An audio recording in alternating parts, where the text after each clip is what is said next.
This audio is used for the transcriber test at GoTranscript. Whenever they install a new roof, you just got to make sure that the flashing that they put around the chimney is sufficient and it's sealed properly.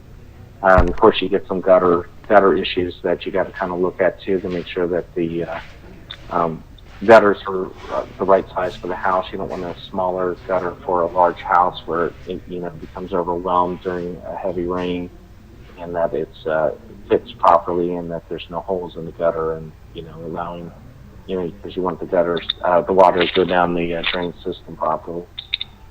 Ooh, foundations. Yeah, and here again we talked about some of the issues on the right-hand side. You can see kind of a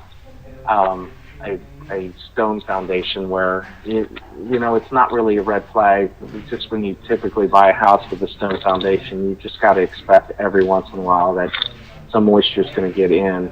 And the big thing there is just don't ever store anything down there that could get wet or anything right up against the wall where you can get mold issues or anything like that. Now, the other ones those are some typical cracks that you find in the foundation, and it's not necessarily a cause for concern. You can do steps to mitigate any kind of moisture issues like caulking. And these particular ones, I would recommend caulking those just with some silicone caulking and just keeping an eye on it. And the big thing you want to do is just kind of monitor it from the inside of the house if you can, and make sure every so often that that water isn't getting through or the crack isn't getting bigger. And just out of curiosity, if you're purchasing a property that has supposedly been renovated, do you find situations where it might just be temporarily fixed but not really fixed, just kind of a lipstick fix-up?